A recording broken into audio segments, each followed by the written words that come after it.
don't know what we used to do before Zoom, really. Because No. I don't know how you had somebody on your sharing your YouTube channel or anything really. If you don't have No, how Zoom. on earth would we have set that up?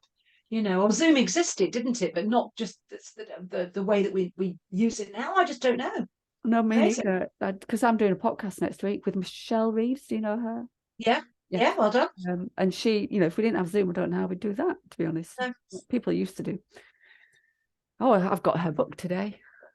I'm in it. I've got 2 chapters in this book. Oh, fantastic. 2 chapters. Well done. Michelle Well Reeves. done. So it came today. So because Oh, well, I wanted to ask you, did you have Lisa Johnson's book? I haven't ordered it yet. I tried to buy the Kindle online. I couldn't get it for Don't some order it, because I ordered 3 books. I'll bring you a copy tomorrow to say thank you for everything. I ordered 3 because there are quite a few bonuses. Bonuses of more training courses that I won't watch. Yeah, absolutely. Yeah. I don't really know a lot about it, as in I haven't interacted with her much, so I'll be interested to read that. Yeah. Also, I signed up this week to a Kirsty Carden, Have you? Interesting. Kirsty Carden's thing, yeah. but I couldn't get through the first one. She just annoys me so much. I don't know what it is about her. She's just grates on me. And I'm sure she's a lovely person. She's probably got loads of great things to say. But about 10 minutes in, I was starting to, because she was, it was it was on YouTube live. And it was, obviously she's talked about it being the best thing ever. But she spent about 25 minutes just talking about herself. And I thought, I can't deal with it. I know. I have been to 2 of her planning days, which were great for networking, but I know what you mean. And I've come to the conclusion that she's too young for me. And in some ways, she's very Instagrammy, and that's a horrible sort of categorization. Do you know what I mean? There was just something that I like her very much, and she likes me, and I'm sure she's got some great advice. But I just kind of feel she's not my tribe. I like her; she's lovely. Yeah, but I've it's never also met her, but I'm sure she's lovely. But yeah, I couldn't deal with yeah, it. they're very yeah. She spoke at Carol's thing, didn't she? When you had Janet Murray to look after. Oh yeah. Yeah, yeah. Oh, Janet Murray, yeah. blast from the past, isn't it? I don't see her anywhere. No, I still get emails from her and things, but she's started going down the route of making done for you things like done for you social media posts. And Oh, right, okay. but she did say she put I got an email from her, and she did say that she's taken 3 months off the business to rethink about what she's doing, because she thinks that things have changed and what people want has changed. So she's have a think about it. Good for her. Yeah, it will be interesting to see how she re-emerges, won't it? Yeah. She's very good at reimagining things, so I'm sure it'll be great what she decided to do. But she's taking a break from her podcast and everything. So oh wow, amazing. Right then, I'm going to get started. So and by the way, at the end I will sort of say thanks and all that sort of stuff. How can people find you? So you'll need to talk about that. Got a website. And do you have anything on there that they can sign up for, or freebie or anything? Okay. Well, okay. So one of them's time bound. So one of them is a Drive January offer. So that's not relevant for, I don't think so. The other one's a Cravings freebie. But when are you going to put this up? Wednesday this week. Right. Well, I think that's a bit late for the Drive January. But I also, by then, I will have a webinar. The only thing is I haven't got my date fixed yet, because I'm waiting for my VA to see whether she's free or not. I mean, I probably could say the 6th. Is 2023 your year for alcohol free? To take a break for trying alcohol free 2023. In fact, let me get the bloody title. So it is. I wrote. Where the hell did I write that down yesterday? Is this Caroline VA? Yeah. No, it's not Caroline for the webinar, because she won't do evenings. She's got this fatigue stuff. It's Nikki Mort. She's so I'm a member of Sherry Owen's group. Yeah. Lynn's a member of that as well. So Nikki Mort's the VA in that, and she helped me. It was just with my first webinar. She just let people in, and she managed the chat for me, and I think it was 25 quid. It was well worth it. Yeah. Well worth having her on. Yes. So I do all that stuff myself, and then you get really stressed out, don't you? It's like, oh my God, you're amazing. Just trying to think where I wrote the bloody title down. Oh yes, hang on a second, I've got it here. Where is it? You don't even know the title of your own bloody seminar. What am I like? It's not gone like that. How bizarre. I'm always like that. I can never remember the right prices either. I had somebody on last week who said, so how much is that going to cost? And I'm like, Shit, can't remember. Yeah, exactly. Should have this in front of me, really. Okay, I'm going to have that. I'm going to print this little bit off. If that's okay, I can't print it off. I'll write it down. Right. So just give me 2 seconds. I'll just scribble it somewhere. 2023.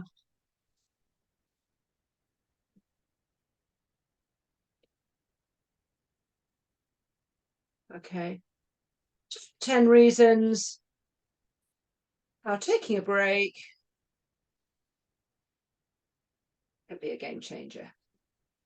Yeah. Okay, done.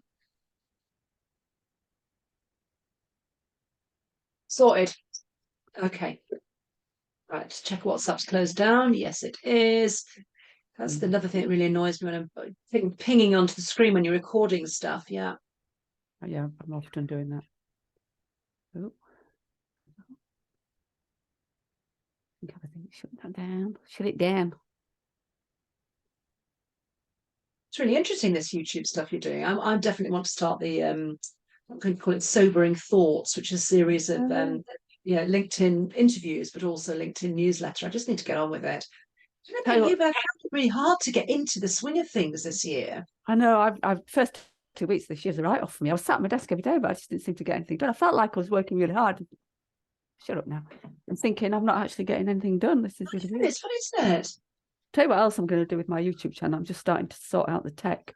I'm going to call it probably Mutterings on a Motorbike.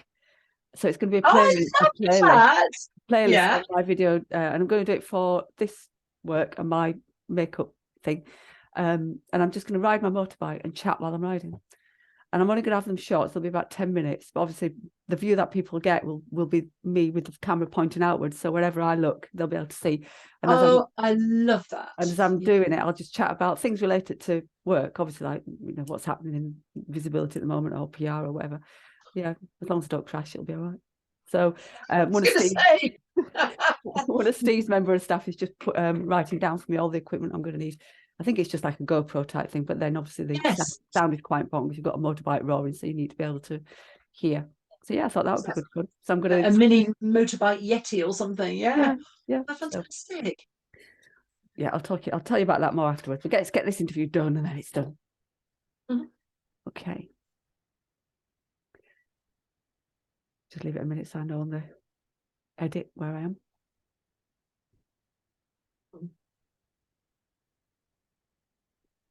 Okay, in this video, I've got an extremely exciting guest to talk to you about lots of things, but mostly around something you might not think we will be talking about. It's sobriety and what drinking and lack of sobriety can do for your business when it comes to being seen, when it comes to your confidence, when it comes to wanting to be on camera, because believe it or not, it does affect us. And Gill is here to tell us about this. So this is GIll McKay, and GIll McKay's got such an interesting story to tell. Recently, she's pivoted her business, which I think people will find quite interesting anyway. And I'll let her tell you about what she used to do and what she's doing now. But needless to say, she's very interesting, and her work now does involve helping people to cut down or stop the drinking. So she's here with me today just to chat through all this stuff and just to see what you could perhaps do if you like a drink, which a lot of us do, with regards to helping you in your business. So hi, Gill. Welcome to the show. So the first hi there, Julie. Lovely to have you on. The first thing I want to ask you, because it's the thing that I think we need to get into straight away, is your story, because you have got such an interesting story about what you were doing only a year or two ago and what you're doing now. It's quite a big pivot. So I'd love to hear more about that to start with. Yeah, it's interesting. I've created the link now. I've got it all straight in my head, but it might not be immediately obvious. So first of all, Julie, thank you very much for welcoming me here. I'm really excited about it and very grateful to have been invited. So yeah, so my story. So I have been a coach of many, many years standing. I started my working life in the corporate world, and I've always been involved in learning and development in that broadest sense. And then business coaching from the early 2000s, I started to gain qualifications and supervision and real practice in that area. But my passion throughout the last couple of decades, my goodness, saying 2 decades makes it sound a really long time, has been around neuroscience. So I've done a lot of study around this whole area of making friends with our brain. And really, I've always been very curious about how we as coaches can help our clients to understand where they're stuck, and most importantly, how to become unstuck if they understand a little bit more about what's going on inside their heads. So for the last 15 years or so in my coaching, in parallel with coaching one-to-one and in groups with clients, I've also been training other coaches to integrate neuroscience into their work. And we had a number of tools to help facilitate that, but really getting coaches to be confident having a brain-based conversation with their own clients, with the goal, of course, being around their clients coming unstuck more quickly by really understand what was happening in their brains and in their bodies at the same time as their stuckness, if you like. And during that time, I was drinking. I was drinking a lot. My best friend, as well as my business partner, he shouldn't go without a mention in the neuroscience business. My best friend was a bottle of Sauvignon Blanc. And the bottle of Sauvignon Blanc and my friendship with the Sauvignon Blanc became, nightly. I wasn't drinking in the day, but I was certainly drinking every evening. And then the evenings started to get earlier and earlier, and it was nothing to do with just winters. I was finding that I was, fluctuating points of the late afternoon with giving myself permission to have a drink earlier and earlier. And it was really when it got to 5 o'clock that I started to think, for goodness sake, something's going on here that I need to work on. Trust me, it wasn't as simple as saying, for goodness sake. I can There were there imagine. were there were other things that I did to quit, but I came to the realization over a period of time, and intellectually I'd known it for a lot longer than a few months, that for me I needed to sort of work on how much I was drinking, because it was really affecting how I was showing up in my life. So not just for business, and I know we're going to talk about business today, but in my whole life, with my family, with my relationships, with myself, but also in my business as well. I genuinely believe that the drinking, it kept me small. I was happy to be perhaps a bit more of a number two in our business with my business partner, Alistair. I always showed up 100% for my clients for when I was doing one-to-one coaching and whenever I was facilitating a group. But I also found how exhausted I was afterwards. The more I drank, the less I was able to give to myself, and, if you like, recover from those business interventions. Not only recover from business interventions, I want to be excited by all those things that I do in business. So that's kind of how I got to the point of like thinking about the drinking. And then when I gave up, and that's a story in itself, when I gave up, I carried on working, felt fantastic, much better. The business thrived. I thrived. Lots of people thrived. It was superb. Again, I'll come back to this because I don't want to be one of those people who sort of sit on a pulpit or a pedestal and say, oh, sobriety is all unicorns and rainbows, because it really isn't. We still have the everyday stresses of life. But what happened was I was able to show up for myself and show up for my business and show up for all of my relationships. And then a couple of years ago, I kind of had this epiphany, and it takes me a while, Julie, that everything comes together, that all my neuroscience study and understanding and love of neuroscience, my own lived experience, my perception of drinking too much, and my coaching could all come together so that I could actually specialize and niche, pivot. Those are the modern words, aren't they? Niching and pivot into sobriety coaching and bring it all together. It's really, really interesting, because so much of healing, if you like, from or recovering or discovering, let's use a more positive word, discovering what's life like from the side of drinking. It's about calming your nervous system. It's about being in the moment and being present. And of course, so much of that comes from an understanding of your neurology and neuroscience. So it's been really interesting for me in the last couple of years to bring all of my work together. And now it just seems like the most obvious, logical pivot that anybody could have designed. Yeah, well, I can see that now knowing you. But if somebody else, other people hearing that, would be thinking, oh, that's a strange pivot. But it's not, like you say, it all hinges together really well, doesn't it? I'm interested because I'm sure other business owners that are listening into this will be very similar to you in that, drinking every night, probably Yes. too much every night. Was there a reason that you were doing that you've been able to grapple with? Yeah, absolutely, I have, and it's there's no blame game in this. You know, this is absolutely, it's life, absolutely life. You know, I was very much, and I was, and it is the past tense now. I was going to say still am. I'm not, of the sandwich generation. So three kids, teenage kids, and then elderly parents who, you know, going through various things. And I'd lost my mum to Parkinson's, and my husband's father had died really quite suddenly. His mum was struggling with all sorts of stuff. She was disabled, and so rather than she would have had to have gone to a home. We brought her to live with us. In fact, we moved house to accommodate her, so she was having care at home, as rather than being in a care home. And it was absolutely the right thing to do. And in fact, it was me that was pushing for it, because despite the accent, I'm Scottish, and a lot of Scottish families have this 3 generation thing going on. My granny lived with us when we were a child, so for me it was really normal. And here's the thing, Julie, I knew that it was going to turn our lives upside down, not just mine, not just my husband's 3 children's as well. Um, but it really turned it upside down. You know, it was far more than I ever could have really imagined, in terms of all of the looking after her needs, the managing of her carers. So she had 5 carers coming in during the day. And also, what I hadn't really thought about was the evenings of she was with us. There were 3 people in our marriage for the 8 years she was with us. So I coped with that by drinking. It really upped the ante on the drinking, or maybe it gave me an excuse to drink more, you know, rather than really think through what would be the best solutions, and, you know, perhaps set some different boundaries around how we dealt with that situation.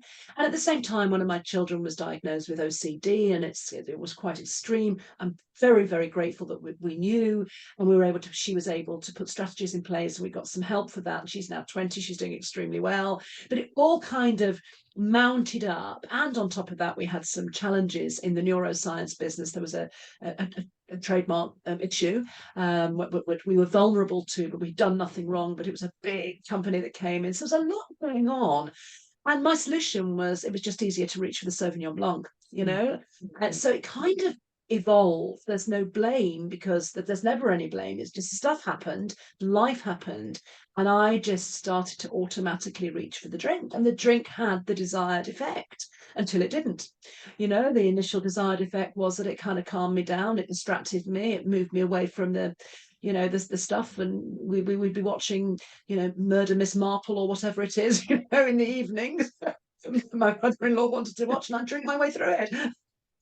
So what, Yes. I mean, that's a lot of stress to deal with, so you can Yeah. absolutely see, you know, how that happened. And I think that's the same for a lot of people, isn't it? Particularly end of the business day, you've been really busy, perhaps quite stressed, dealt with some Yeah. big, tricky things, and it's really easy to reach for the wine, because I like Yes. wine too. So what was the point when you thought this has to change? Perhaps you weren't thinking at the time it has to stop, but maybe it has to change. Yeah, absolutely. And that's again, there's a couple of really interesting points you say there, because stop is a frightening thing, isn't it? Change is something that's a bit more potentially manageable, but even then, there's some fear and scariness in the whole change, because we don't necessarily know what that means and how that happens. So, you know, again, intellectually, I knew that this was not doing me any good. You know, that I didn't feel good. I put on a bunch of weight. You could tell it in my skin. You know, in many ways, it's no wonder that I didn't want to show up, because I didn't, you know, like the way I looked, apart from anything else, you know, and the weight gain and the puffiness and all the rest of it. The main thing, and I cannot point towards a rock bottom. You know, if you read these memoirs of people who've quit, and they are amazing, you know, there is often a really distinct tragic, difficult thing, like they were pulled up by the police, or they ended up in accident and emergency, or ended up in somebody else's bed, or something, you know, appalling. And that was their thing. For me, it was kind of a gradual erosion, if you like. And I remember one particular day, Katie, who was one of Granny's, my mother-in-law's carers, she was a 5 o'clock carer. I heard the click in the door, so she was coming to see Margaret at 5 and sort her all out. And it was my automatic, okay, it's time for the wine. I happened to be in the kitchen at the time. And it was really interesting. I popped myself in that moment. I thought, my goodness, that's automatic. And this was my routine. I would go to the fridge, get the wine out, get my you'll laugh here, Gary Barlow mug out. It was a mug. A Gary Barlow. I mean, I'm one of the biggest Take That fans, but he was part of my healing. Let's put it that way. And I pour the wine into the mug on the pretext, I mean, I think I'm a fairly intelligent woman, telling myself that Katie, when she came into the kitchen to get Granny a cup of tea, she wouldn't notice that I was drinking wine. Hello. And there was just something, I cannot tell you what it was, but that day, as Katie was walking down the corridor and I heard her coming into the kitchen, I just thought, this is just so, well, probably a stronger word than that. This is just not, I don't want to live like this. And so I kind of faced up. That moment was a trigger. That very day I faced up to what was wrong with what I was doing. And I think the main thing, so that might have been the trigger, Gary Barlow and me and the Sauvignon Blanc, that might have been the trigger. But that evening I just kind of thought about the fact that kind of evolved, if that's a word, into I didn't really like myself. So all these evenings when we were watching Murder, She Wrote or Miss Marple or whatever with Granny, trying to give her a nice life, I wasn't actually being really kind to her. I wasn't being overtly nasty, but I wasn't the me that I am. And one of my values is around compassion and kindness. So while I'm sure that really was coming through, what we were doing, particularly with my mother-in-law, I actually wasn't being particularly nice. And so I wasn't showing up as being the Jill that I normally would be. And I was feeling resentful, and I was recognizing that my emotions were going through a spiral, but I was allowing them to go through their spiral. They weren't very, very good emotions. I wasn't kind of fixing the emotion or working on that emotion, solving for that emotion. I was just drowning the emotion out, and therefore it amplified. And intellectually, I knew all of this. It's when there was something in that moment, that day, when I just thought something's got to change. And what I did was I talked to my husband about it, and a couple of days later, I actually also talked to my mother-in-law about it as well, and just and made that decision that I was going to have to make a change. And did you stop straight away, or was it a gradual? I don't know where this came from, Julie, but I gave myself 2 weeks to do some research. Now, there is some prevarication and procrastination in that, but I'm quite a researchy person, as you know. I like to find, I think the neuroscience has given me that skill, if you like, or that enjoyment, or maybe it was the enjoyment of research that took me to neuroscience. It doesn't really matter. I like to read what the current thinking is on things. So, I mean, I devoured flipped lit, as they're called, books and articles, and the articles, for the medical sort of articles, gave me all the information I know. I understood about liver disease. I didn't quite understand the bigger link towards cancer. There was a lot of stuff I read that was kind of validating I should do something. But I guess what I like to do is I like reading stuff that is a mix of lessons and stories, so other people's stories, but also that there's kind of the how to, this is a good thing to do if. And so lots and lots of different suggestions, again recognizing that different things work for different people. And I didn't make the fortnight. I just decided one day that this was going to be my last night. And it happened to be a Monday. I mean, what a bizarre thing.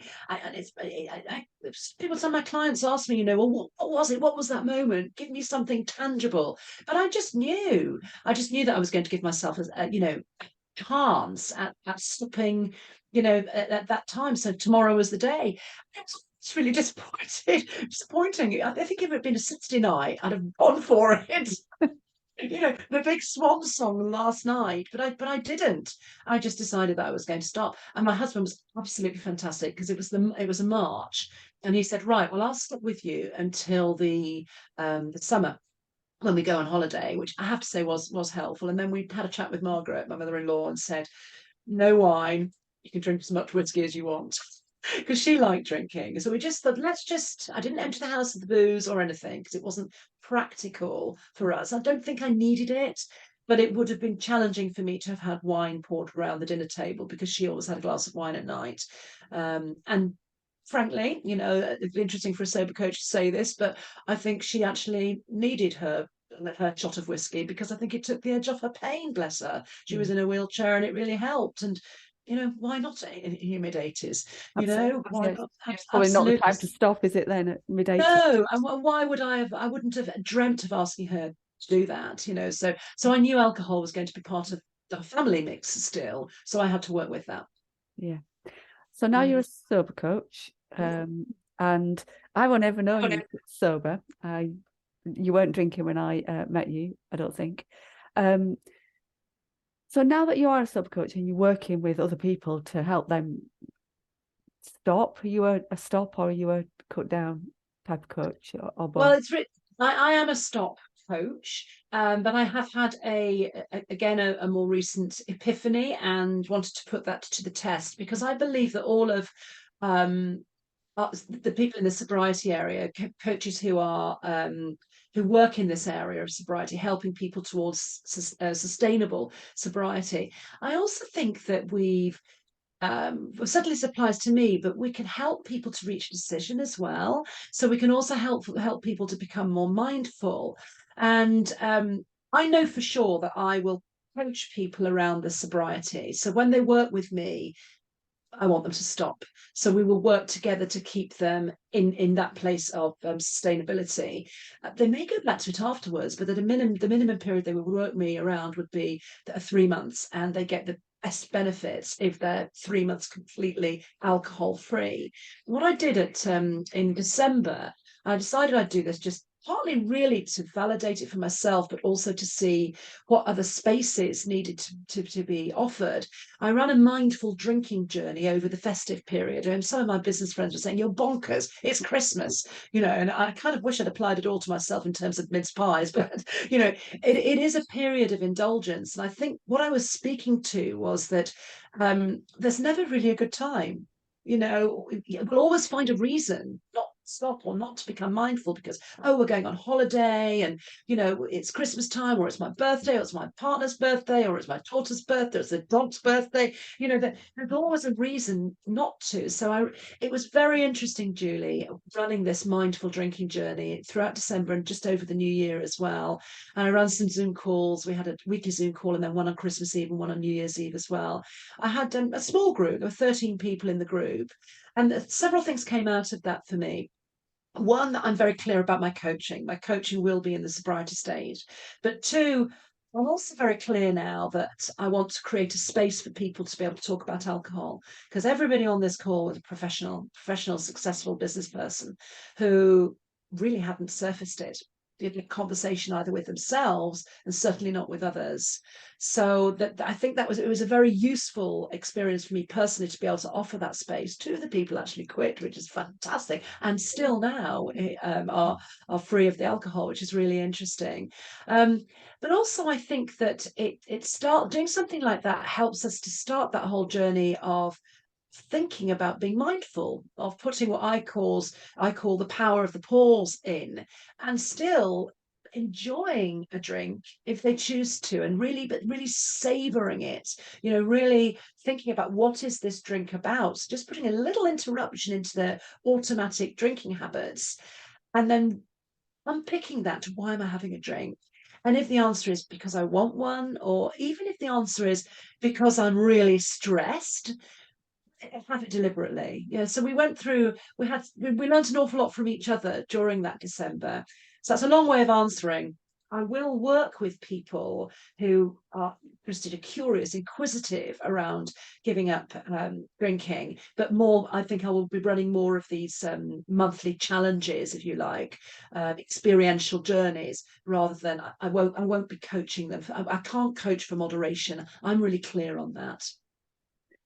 Well, it's a good halfway house rule, isn't it? You're just helping them to think about their drinking, and like I said, drinking mindfully, question themselves about why they're having the drink.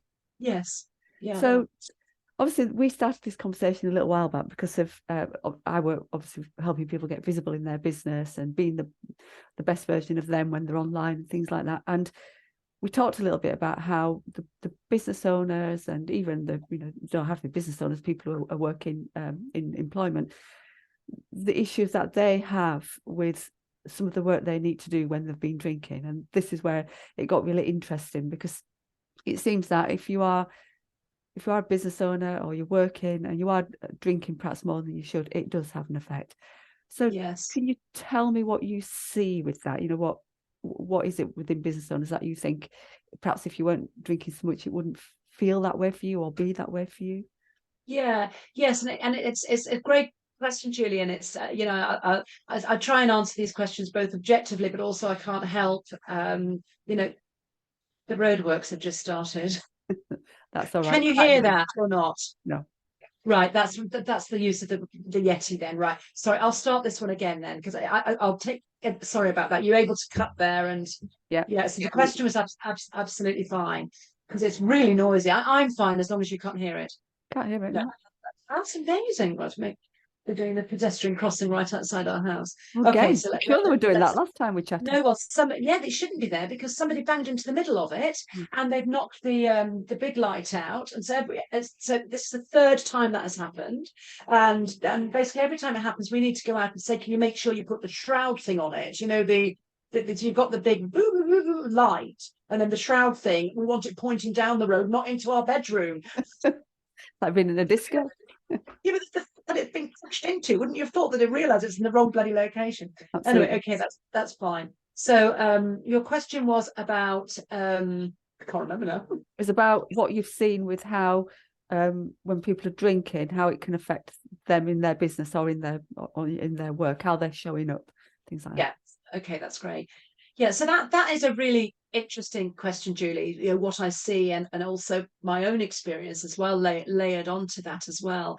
So I see clients when they come to me and they have got to that stage of readiness or curiosity around, I think my drinking is affecting myself, it's affecting my business. So much of it is to do with energy and motivation. So much of it is to do with fatigue, and actually just can they be bothered, and the energy and motivation is very easy to understand. I mean, and so much of that is to do with sleep. I mean, first of all, we build a tolerance to alcohol, and we build a tolerance to living our lives in the pattern that we live within, if that makes sense. So that's why a new nursing mother, they can still survive even though they're absolutely exhausted, because we build a pattern to that. I built a pattern to listening out for my mother-in-law, where in case she was like needing to go to the loo in the night. It was funny, it wasn't my husband, it was always me that did that as well. So now I've got aged dogs, and I'm listen out for them. None of my kids listen out for the dogs, when they need to go out in the night. So we get used to it. So we might not as ourselves be aware that, oh, it's the drink, I'm tired this morning, it's the drink. If I didn't drink, things might be better. I mean, one of the things we know about alcohol and sleep, and it's really relevant to our energy and our mornings, because this is the big thing for me, is the mornings, is that alcohol really interferes with your REM sleep, so your rapid eye moving sleep. And it interferes with our sleep wake cycles. So I think it's something like where a great night's sleep is defined by 4 or 5 really good sleep wake cycles, or different sleep cycles of deep sleep, interspersed with the REM sleep, and then you go back into a nice pattern. And 4 or 5 of those makes for a really fab night's sleep. It's given your brain enough time to consolidate memories, get rid of all the bump from the day before, and to wake up feeling refreshed and ready for the day ahead. Now, what happens if we've been drinking, but particularly we've been drinking heavily, but it can be a gradual erosion, is that it's the REM sleep that suffers. So if we've been really caning it and we've had a big night out, we'll probably get a really long, deep sleep, and then wake up and need to go to the loo or have some ibuprofen or whatever it might have been. That was certainly my pattern. And then not really get back to a sleep cycle of the REM, the deep. We'd go back into the deep sleep again, and we wouldn't necessarily have that little bit more REM, wakeful sleep. Now, REM sleep is really, really important because that is where we process negative memories, and it's also where we consolidate memories and learning as well. It's our dream state. And if we're not dreaming as well, then we're waking up feeling still very heavy from only having those the deep sleep, but also we're not processing or consolidating any of those negative emotions that we might be bringing in from the day or the days beforehand. So we can wake up feeling heavy both physically, but also heavy mentally. We're bringing into the next day. We might not be able to articulate it cognitively, but we're bringing into the next day some perhaps negative emotions from the previous day, and stuff that we haven't bottomed out or put to bed. So that's one reason.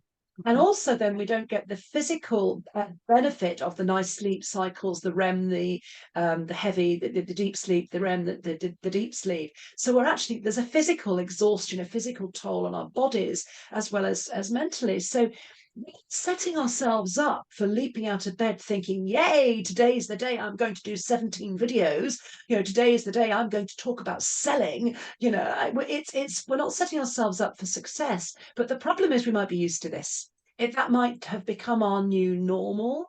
And irrespective of the alcohol, I remember reading a fabulous book a few years ago by a neuroscientist, Matthew Walker, who works in the area of sleep, saying that, he believes that we are a society that lives in low level exhaustion, and yet we don't know it because it's normal for us. So it's really, sleep is such an enormous thing. So the alcohol affects how we wake up, and mornings are such an amazing thing. It's something that, who knew that I would like mornings? I discovered it when I quit the drink. And here's the thing, that if you quit for a while, take a break, 2 weeks in, you might think, oh, well, this isn't working, because the sleep doesn't necessarily return as, automatically quickly. What often happens is that people who stop drinking, is they get very colourful dreams as the REM sleep starts to come back in all its glory. It's as if it's giving you the crescendo of negative emotion processing when it comes back. So it may not be immediate for people. So a lot of people think, oh, that sleep and alcohol situation, it's not true. It's not real for me. We do need to give it some time. So energy in the mornings, but also that whole confidence where you show up in the morning. If you haven't slept well, it's just not going to be there. Even I and Gary Barlow and if I was doing a presentation in the morning, I wouldn't drink the night before. My Gary Barlow mug would remain in the cupboard, because I knew that I couldn't show up in the right way to give me the energy, the natural energy I needed to be able to show up for that presentation. So energy and sleep is a big thing, but also motivation. They play into the same space. And the motivation piece is, I mean, I'll get a little bit neuroscience here. It's all about our dopamine. Dopamine is part of our reward system. So when we lay a habit, actually people get into drinking and lay a habit for drinking because they get a kick of dopamine when they feel great when they've had this drink. But what happens is that eventually our dopamine receptors start to get depressed. The drink takes over. And so we don't feel so naturally rewarded by the normal things in life, the good things in life. Alcohol, one of the things I learned that really affected my showing up, I kind of made the connection later, is that alcohol may be a really good tool for numbing out the rubbish parts of life, like stress. It also numbs out the good parts as well. Of So course. you stop noticing the good parts. So if you're waking up in the morning and you've got a presentation, or you're going to do some videos for your YouTube or whatever it might be, you're not spotting the brilliant parts of it, like, oh God, I love my Canva banner, it's really great. Or my goodness, that conversation I had with that client last week, I'll bring that point into this video. You're not noticing the joy and the upside of it, because you're numbing out of those things, because your dopamine receptors and your GABA receptors just aren't working so well. How interesting. So it is around showing up, sort of not wanting to perhaps be on camera because you've got puffy eyes, or you're just feeling not being able to concentrate, I guess you're saying.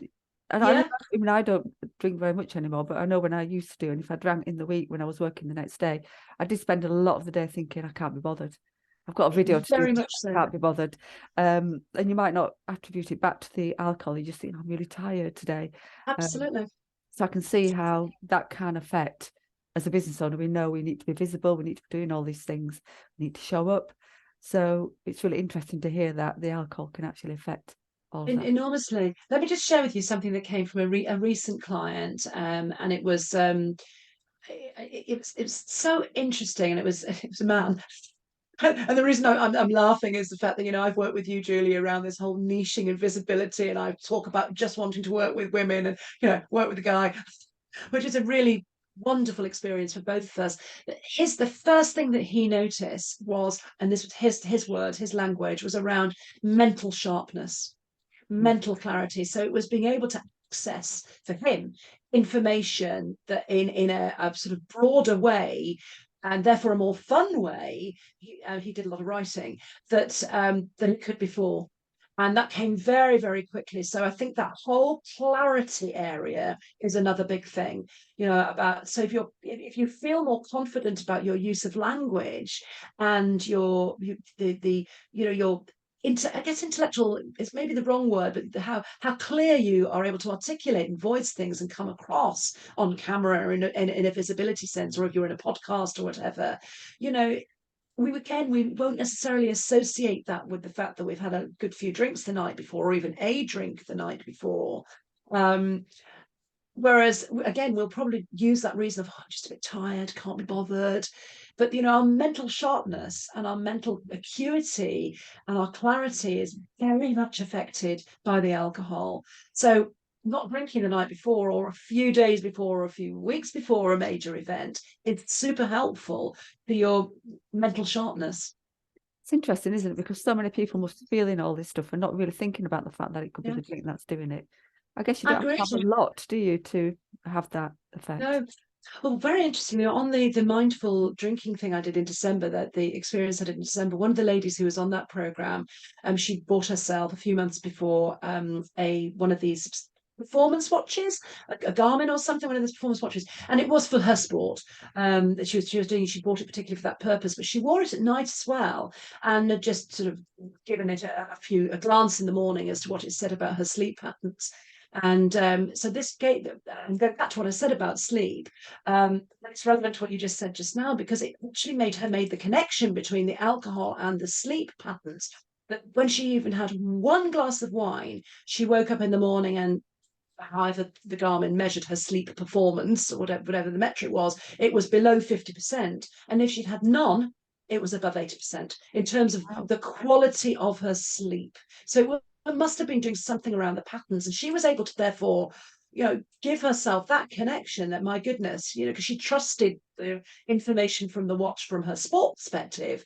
But it really, rather than listening or reading in a book, listening to me talking about it and giving the facts, and we can all intellectually get this and read the books, for her, wearing the watch was the thing that gave her, because it was her rhythms, it was measuring her blood pressure and pulse and rates and whatever, sleep patterns, that made that connection she hadn't realized before. And the other thing is, Julie, as well, what you said about, I think I might have touched this at the beginning just with myself, but also in terms of visibility and showing up, is you are more puffy. Your face, your eyes, and the whites of your eyes may be tinged a slightly different shade if you drink quite regularly. And you will be, your skin pallor, because it will evolve. You won't necessarily notice, but it is really different. One of the things I get my clients to do at the beginning of their journey with me is to take a selfie, and then to take a selfie at the end of the 12 weeks. And it's markedly different. And it's nothing to do with the fact they might have bought a new iPhone in between time with great capability. It's markedly different. They can see that for themselves.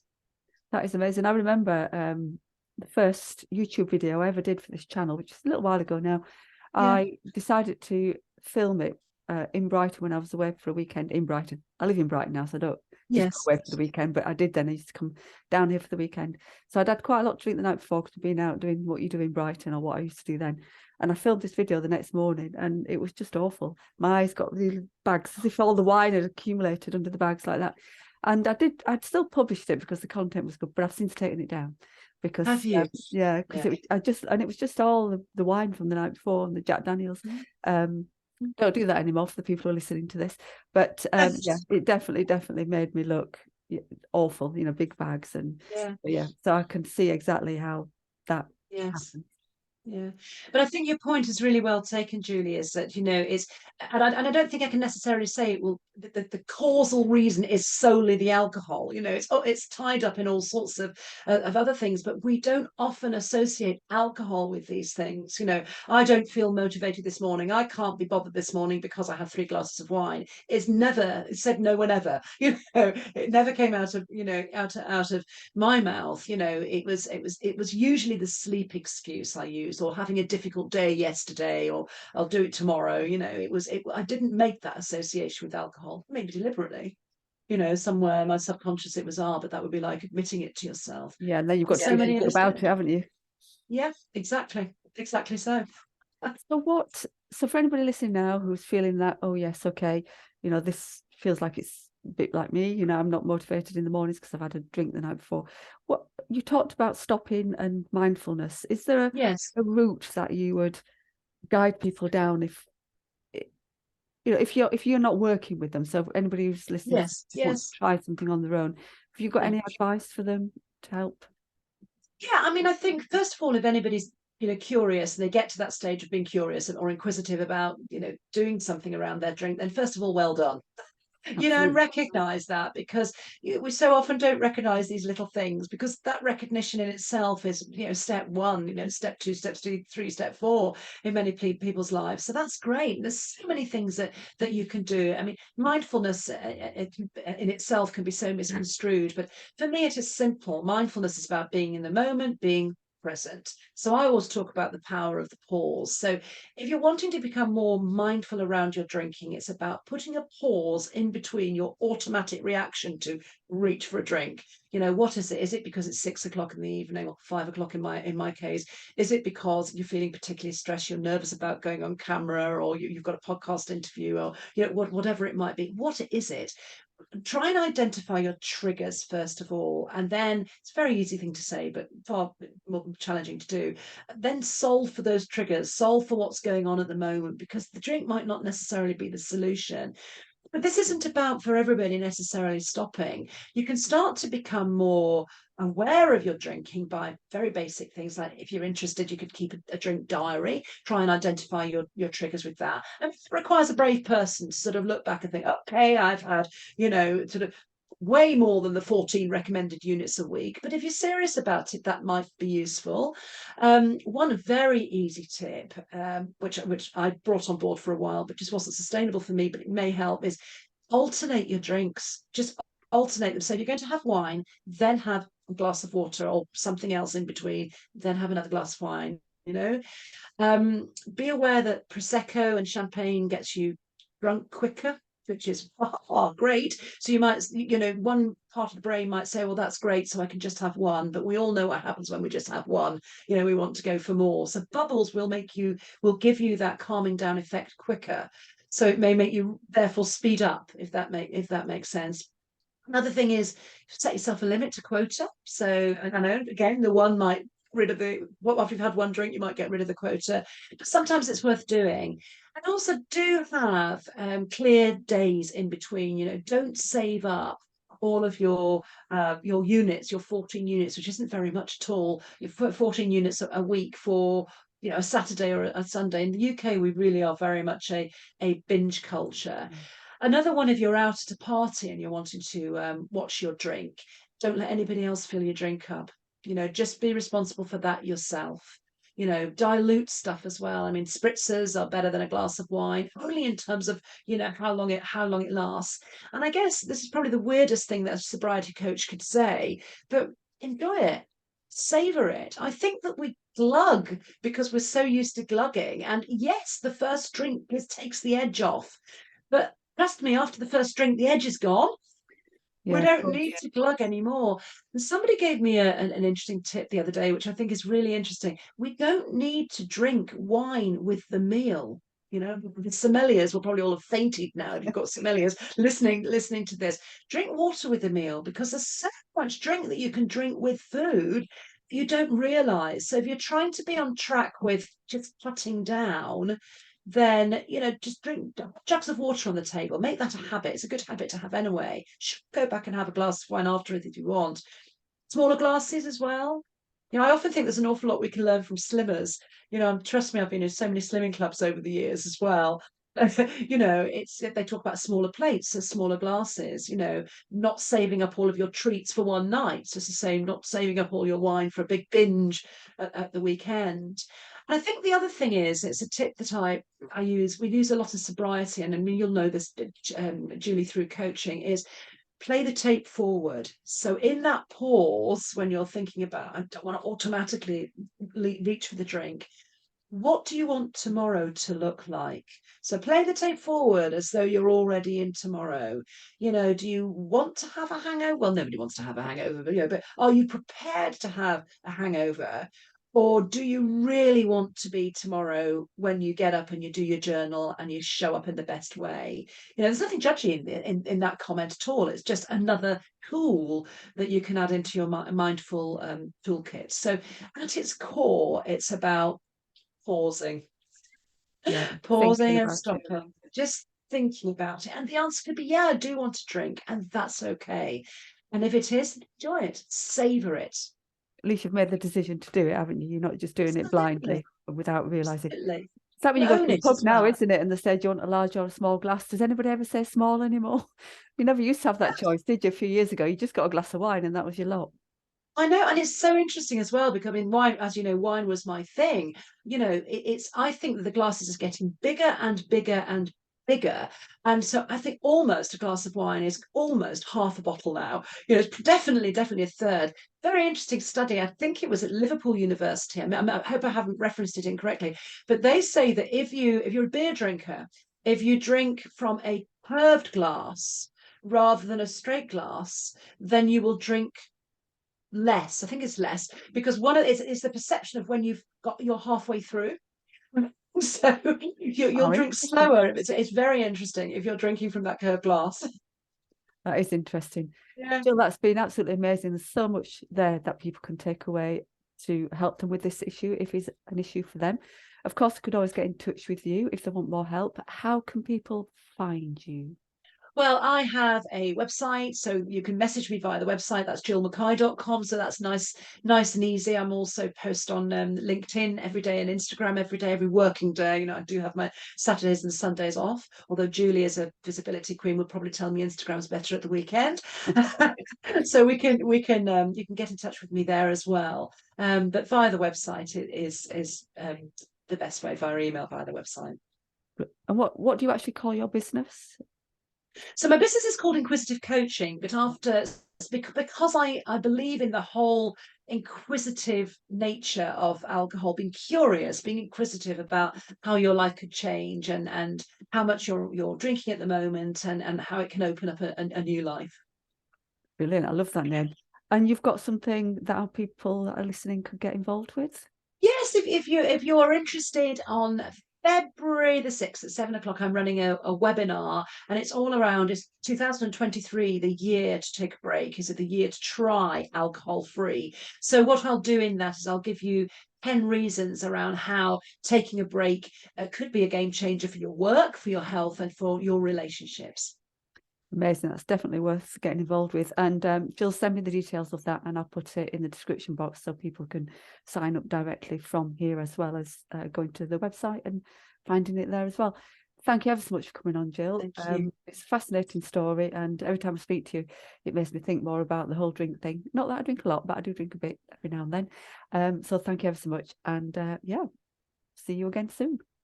Definitely. Thanks, Julie, for inviting me. I've loved it. Thank you. Welcome.